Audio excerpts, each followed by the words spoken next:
Maraming salamat, music team. Magandang umaga po sa inyo lahat. How are you? Nawa ay nasa mabuti kayong kalagayan at patuloy na pinagpapala ng ating Panginoon. Ang church po ay under tension. We are living in time of tension. The church stands at the crossroads caught between tradition and transformation. So merong pamimili na ginagawa whether we remain in tradition o tayo ay magkakaroon ng transformation. Comfort and calling. Yung pagkatawag sa atin o yung comfort, silence and prophetic speech. Tayo ba ay, ang church ba ay mananahimik o magpapatuloy na magpahayag ng kanyang salita? At nararamdaman natin ang mga challenges, ang bigat dahil merong sa panahon natin, nakikita natin na may pagbabago ang kultura. Hindi niyo po ba napapansin yon? Ang bilis magbago ng kultura. Yung lamang mga pinaglilibangan ng mga kabataan ngayon, hindi na natin naiintindihan, hindi na tayo nakakasabay. No? Merong cultural shift. Hindi lang po yan, hindi lang cultural shifts. Meron ding political pressures. Ang politika natin ay napakasigla. Pero alam natin na in the negative sense, ay naapektuhan tayo ng political pressures. Meron ding economic stability. Ang ekonomiya natin ay hindi natin mawari. Hindi siya matatag. And idagdag mo pa yung tinatawag na spiritual fatigue. Ang mga tao ay para bang nanghihina na nagkakaroon na ng fatigue. Para tayong nasa gitna ng isang spiritual valley. Yung Valley of Elah. Maalala ninyo yung labanan ng mga Filisteo at saka ng mga Israelites yan sa Valley of Elah. At nakaharap tayo sa higanteng sumisigaw, nananakot at nagpapatahimik. Ang Goliath po ng ating panahon ay hindi lang isang tao. Siya ay isang system. Siya ay kultura. Siya rin ay takot. At kung titingnan natin ang ating paligid, maraming churches ang natutukso dahil kabila po itong mga pressure na ito. Ang daming mga churches, mababalitaan po natin, sila ay natutukso na ano bang gagawin nila dahil may problema sa sistema, sa kultura, nagkakaroon na sila ng takot. Ano ba ang gagawin? Paano ba tayo mamumuhay bilang church?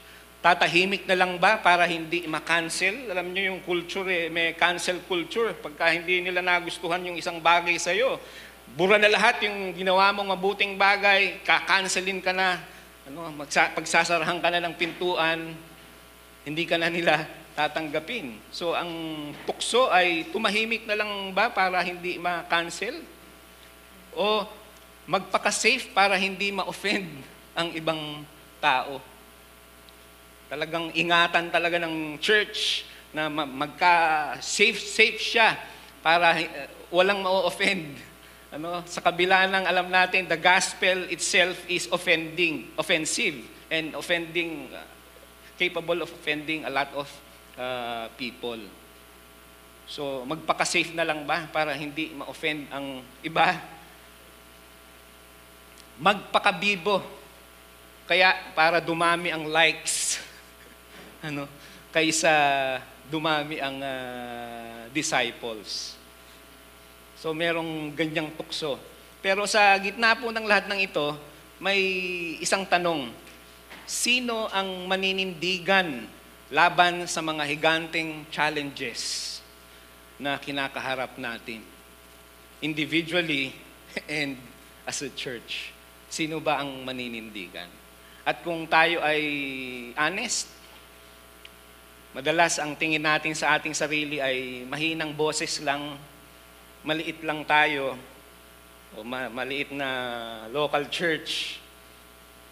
No? We are outnumbered, we are outvoiced, we are overwhelmed.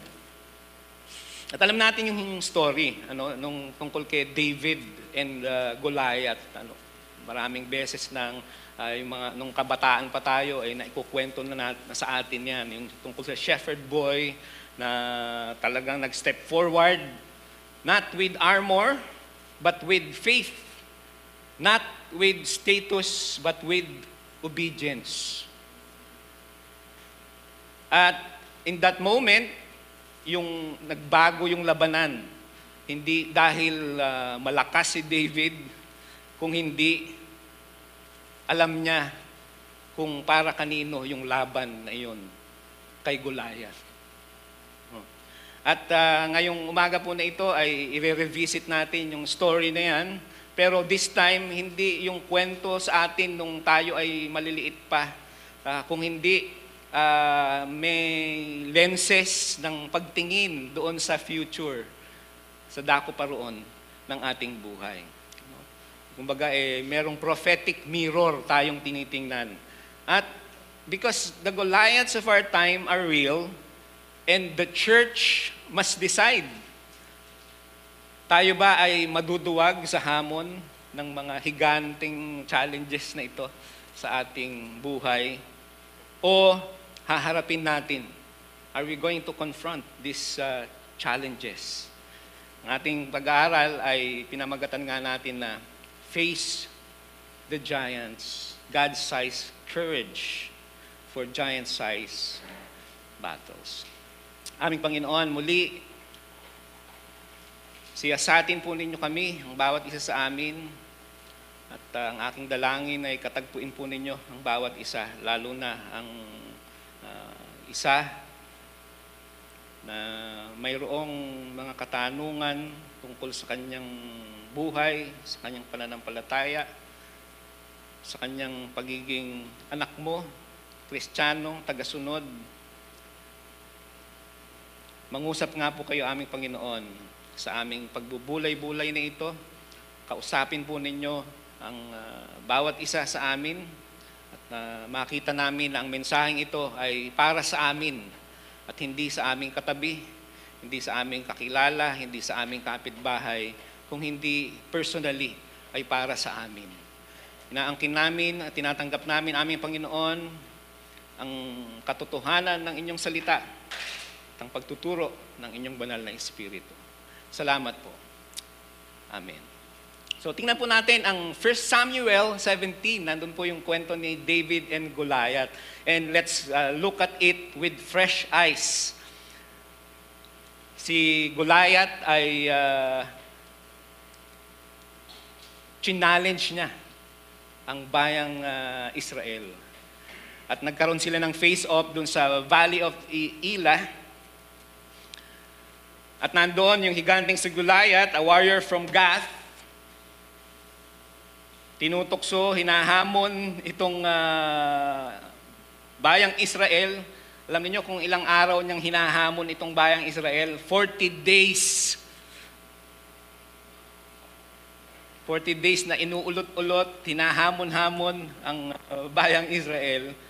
At dinidemand na merong isang champion sila na ilaban sa kanya, kay Goliath. At ano nangyari?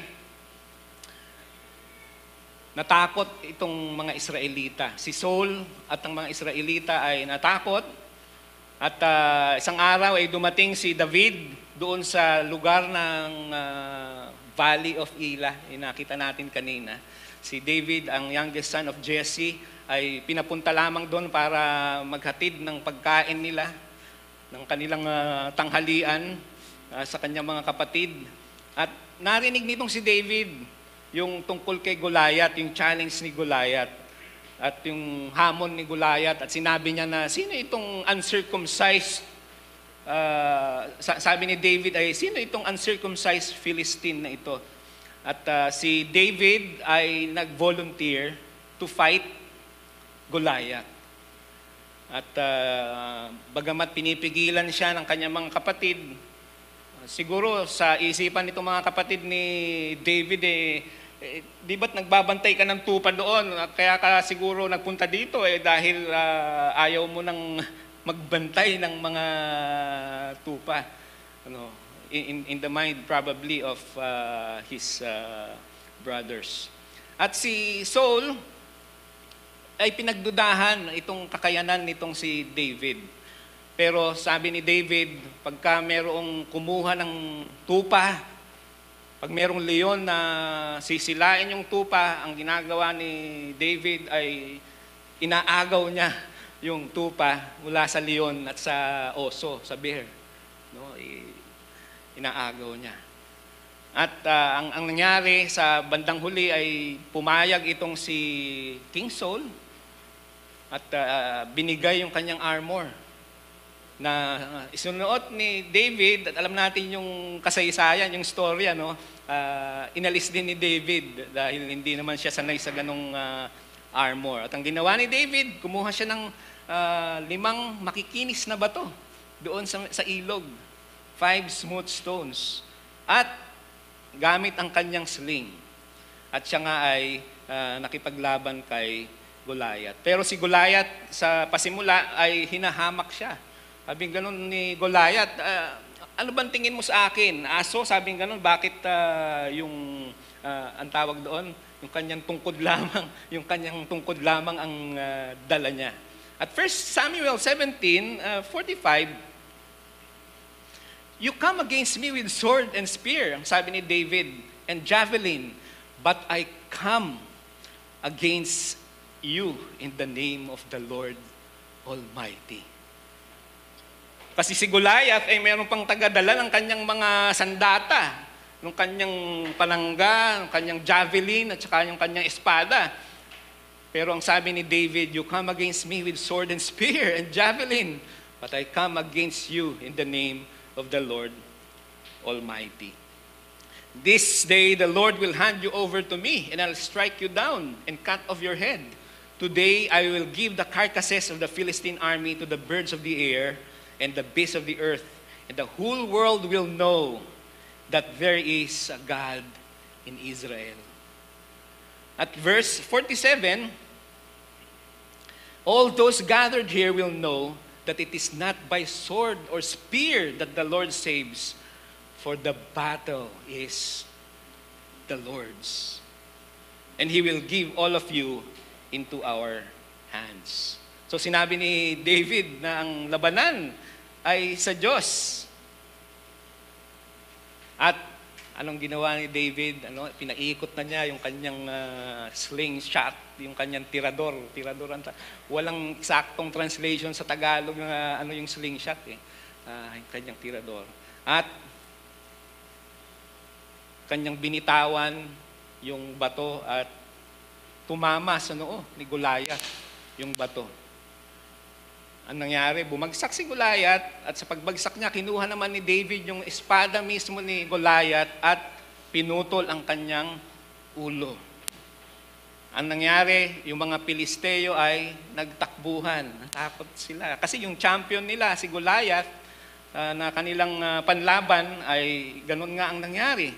At ang nangyari ay pinuntahan ng mga Israelita at kinuha ang mga plunder, yung mga kagamitan na yung kanilang treasure na meron sila, at mga ari-arian na pwede nilang kunin.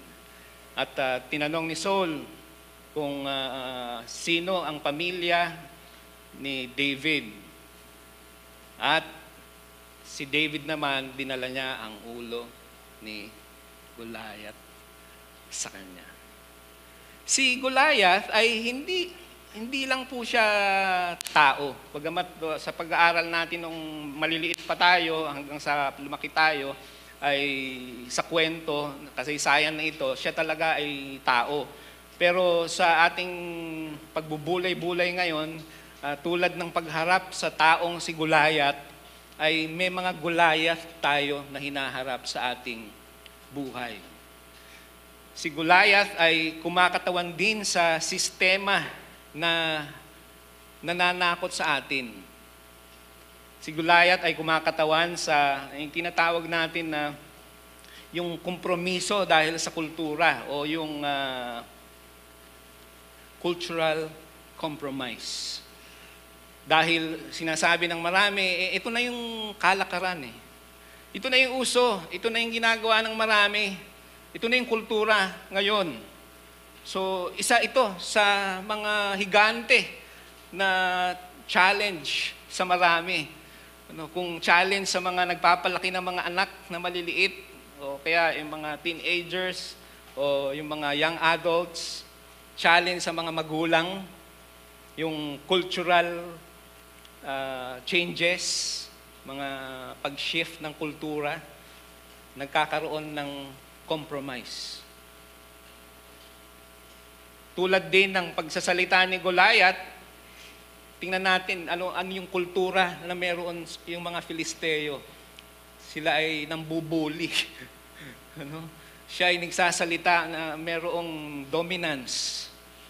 Diba? Hinahamon-hamon niya ang bayang Israel. Sino yung pwedeng lumaban sa champion na si Goliath? Meron siyang language of dominance. At hindi lang yon, hinahamak pa niya ang mga bagay na pinahahalagahan ng Diyos. So merong language of dominance at merong pagkutya pa sa mga bagay na mahalaga sa Diyos. At di ba yan din ang nangyayari ngayon at yan din ang challenge sa atin ngayon. Merong nambubuli. Bagamat in different forms, may mga bully. At hindi lang yon, merong hinahamak ang mga bagay na mahalaga sa Diyos. So that's the challenge. Yun yung challenge na ating na-experience. Ano pa? Meron ding spiritual apathy. Ang spiritual apathy ay yung bang wala ng gana. Yung challenge na wala ng gana, lalo na sa mga bagay na spiritual.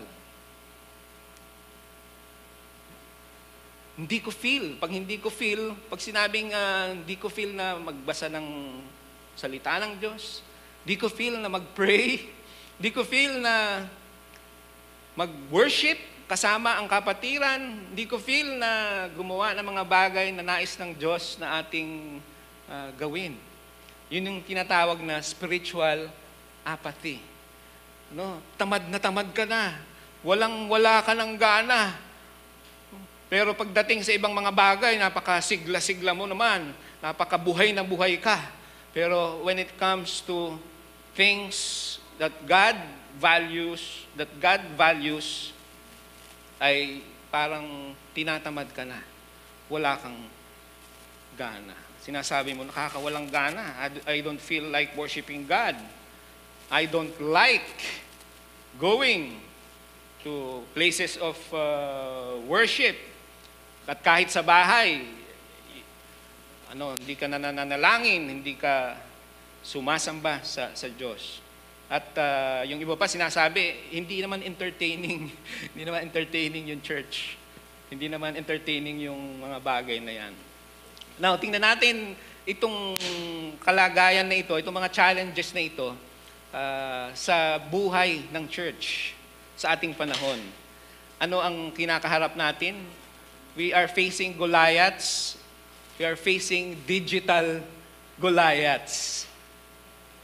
Yung algorithm ngayon, dahil ako po ay, for all you know, sa mahabang panahon ay nag-content, mayroong tinatawag na algorithm. Yung algorithm ay mathematical calculation na ginagamit ng mga platform para i-distribute yung mga videos at iba't ibang media sa iba't ibang platform. At ang platforms ngayon, ang digital platforms ay mas pinapahalagahan yung sinasabing outrage over truth. pinapahalagahan yung outrage over truth. Pag sinabing outrage, yan po yung mas scandalous, mas merong content na crime, mas may horror, mas may violence, mas malaki yung chance niya na siya ay mag-viral. So, yung outrage over truth. Kaya, yung mga chismis, yung mga bagay na hindi totoo, yung mga lies, mapapansin ninyo, mas mabilis kumalat yan. Kaya yung ibang mga content creators, ang ginagawa na lang, gawa na lang sila ng gawa ng mga kasinungalingan, ng mga chismis. Sapagkat alam nila, pagka nag-chismis sila, nagiging viral. Maraming tumitingin, maraming bumabatikos. So positive or negative comments kasi sa algorithm ay comments pa rin. No? And will work positively sa isang content creator. So, ang algorithm favors outrage over truth. Yan ang katotohanan. Virality over virtue. So, mas pinahahalagahan kung ano ba yung viral kaysa ano yung mahalaga o yung merong value. No? So, yan ang isa sa mga challenges. Ano pa yung isang challenge? Kung may digital Goliath, meron ding political Goliath. Yung systems that tempt us to trade prophetic witness for proximity to power. Ito yung sistema ng ating panahon na kaya maraming natutokso na sa halip na ipahayag yung salita ng Diyos ay na-i-influence ng mga politiko na may kapangyarihan. Kung mas malapit ka dito sa politiko na ito, yung iyong pangangaral ng salita ng Diyos ay maaapektuhan at minsan ay mapipigilan, kung minsan pa nga ay nalalabanan mismo yung salita ng Diyos, no? Dahil sa proximity to power. At yan ay nakakatukso. No, sa marami, lalo sa ating panahon, na marami ng churches ang naapektuhan at natutukso. Merong proximity to power sa halip na gawin yung kanyang prophetic witness, yung pangangaral ng salita ng Diyos. Pagsasabi ng katotohanan tungkol sa ano ang plano ng Diyos sa buhay ng tao, nung nakaraan, kasalukuyan, at yung darating. Nandun yung ating pagpapatotoo, yung ating prophetic witness. At yan yung dalawang Goliaths, yan yung dalawang higante na challenging us as we go on with this life.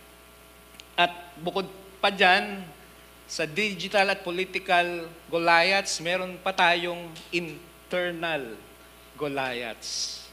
Ano yung mga internal Goliaths na yan? Division, pagkakahati-hati sa church. No, tayo ay witness sa mga ganyan. At sa marami, nangyayari yan sa maraming mga churches. Burnout. At yung temptation to entertain rather than disciple. So ito yung mga internal Goliaths. But, tandaan po natin, David teaches us 3 principles para magtagumpay. Nakita natin itong principle na ito at siya ay nagtagumpay. Una, identity precedes impact. Alam ni David kung sino siya. Alam niya kung lumalaban siya, yung laban niya kay Goliath ay laban nino. So, in other words, malinaw yung kanyang pagkatao, malinaw yung kanyang identity. David knew he was a servant of the living God and he didn't need Saul's armor because he wasn't fighting Saul's battle. Sabi niya, hindi niya kailangan yung baluti ni Saul. Kasi alam naman niya na hindi laban ni Saul, King Saul, yung kanyang laban, kundi ito ay laban ng Diyos. So, yung unang principle, identity precedes impact. Yung pagkakakilanlan mo, yun ang magdedetermine ng iyong impact. Kung malinaw sa'yo na ikaw ay anak ng Diyos, ikaw ay Kristiyano, ikaw ay alagad ng ating Panginoong Hesus, yung impact mo ay nakadepende doon. Kung hindi naman malinaw sa'yo, malabo, in short, ganun din ang mangyayari sa impact mo. Sa halip na siguro impact ay magiging impacto ang mangyayari. So, identity precedes impact. What more? Obedience opens opportunity. Maghahatid lang si David ng tanghalian ng kanyang mga kapatid, ng pagkain ng kanyang mga kapatid. Sumunod lang siya sa kanyang magulang sa pagdadala. Pero doon nakita niya ang opportunity. So, he did not go to fight. He just went to deliver food. Pero yung time na yon, nakita niya yung opportunity to fight. And his readiness to respond opened the door to victory. Diba sa buhay din po natin, ganyan? Basta tayo nagiging masunurin, nagbubukas yung pagiging masunurin natin sa magulang lang, di po ba? Pagka ang anak ay masunurin sa magulang, nagbubukas yung pagiging masunurin sa magulang ng opportunity. Bakit ba? Siyempre naman, yung magulang naman, hindi naman mag-iisip ng masama para sa anak. Di po ba? Kaya kung ikaw ay masunuring anak, mapapansin, siguro by now, napansin na ninyo yan, na kapag masunurin ka, ay nagkakaroon, nag-o-open yung mga opportunity. At tayo rin personally, naranasan din natin yan. Na pag tayo naging masunurin sa magulang, tayo ay nakakakita ng magagandang mga opportunities. At sa kabila naman noon, pag hindi tayo nagiging masunurin, naranasan ko maraming beses na hindi ako nagiging masunurin sa magulang ko, ang daming mga opportunities na nawala sa akin. Dahil sa katigasan ng ulo ko, sa pagiging rebelde ko. So, always remember, obedience opens opportunity. And faith reframes fear. Si David, hindi niya sinabi na Goliath is too big to fight. Hindi niya sinabi, sobrang laki nitong Goliath na ito, higante nga, ang tawag nila, higante. Ang sabi niya, he's too big to miss.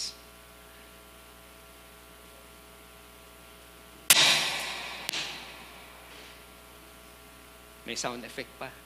He's too big to miss. Sa laki niya na yan, imposibleng hindi ko tamaan siguro habang iniikot niya yung bato na yon. At ganun din sa ating mga challenges, maganda na tingnan natin itong principle na ito, na that faith reframes fear.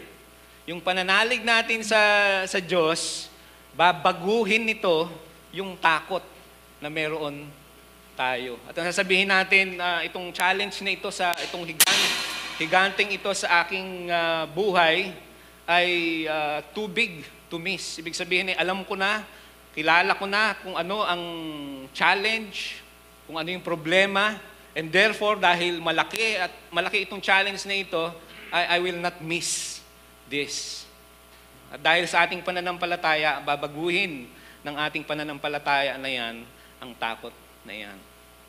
So, pag sinabi natin ang laki ng problema, ang bigat ng mga challenges sa buhay na ito, may our attitude be like that of David and say, he's too big to miss. Napakalaki niya para hindi ko tamaan.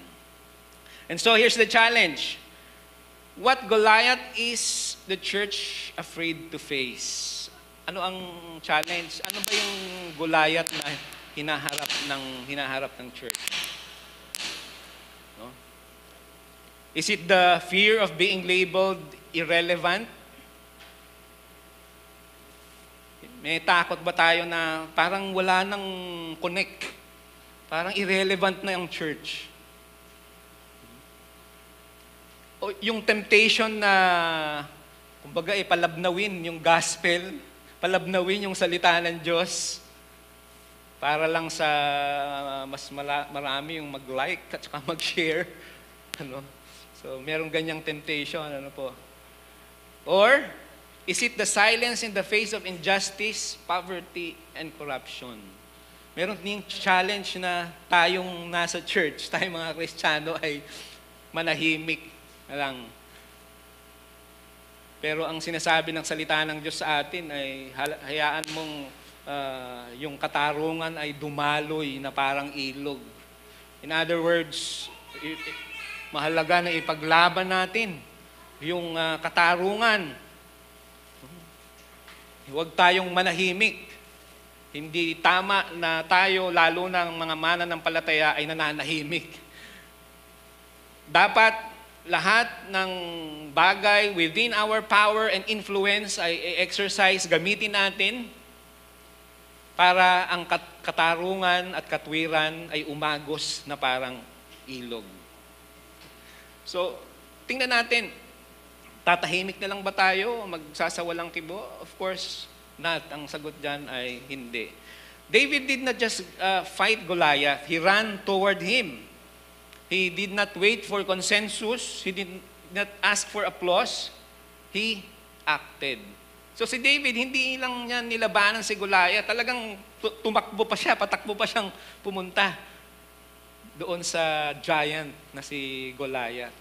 Hindi niya rin hinintay na mag-agree lahat dahil yung mga kapatid nga ni David ayaw nga na nandoon siya dahil naghatid nga lang siya ng pagkain. So hindi niya hinintay yung consensus, hindi niya hinintay na pumayag lahat. He just acted on it. Kumilos lang siya.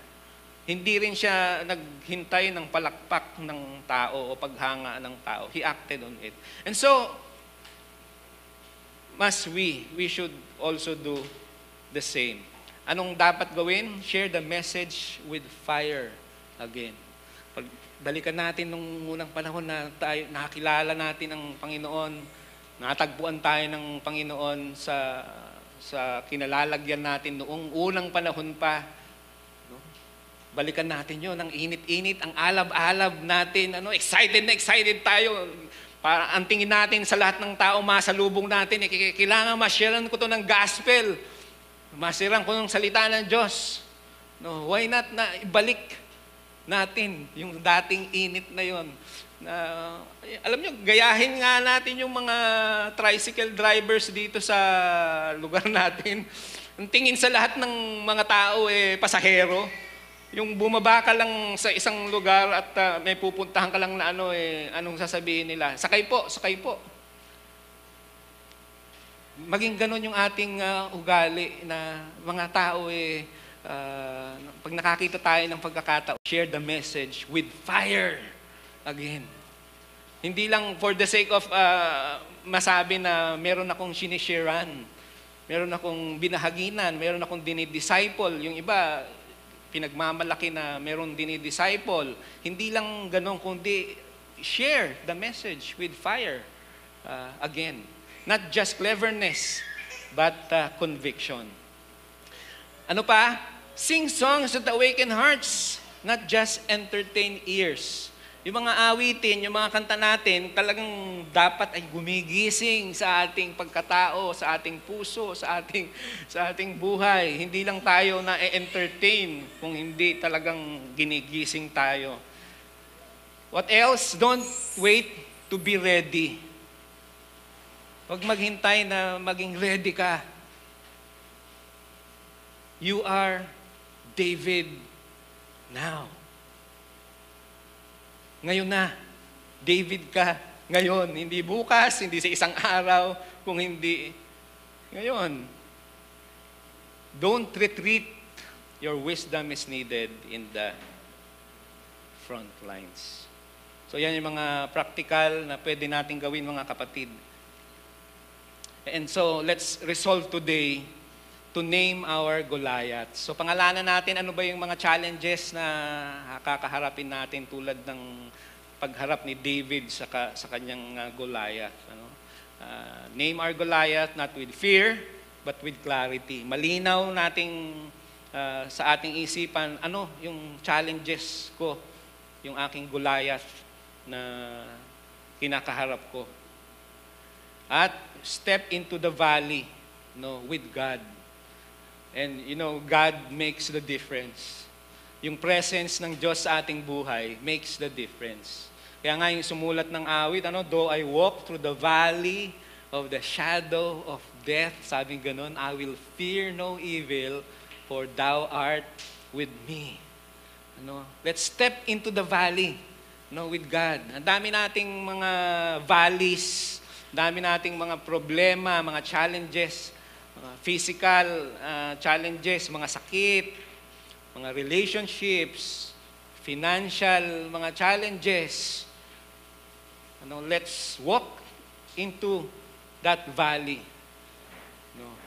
But with God, kasama ang Diyos sa ating paglakad dyan sa valley na yan. And fight not with swords, but with truth, grace, and the Spirit's power.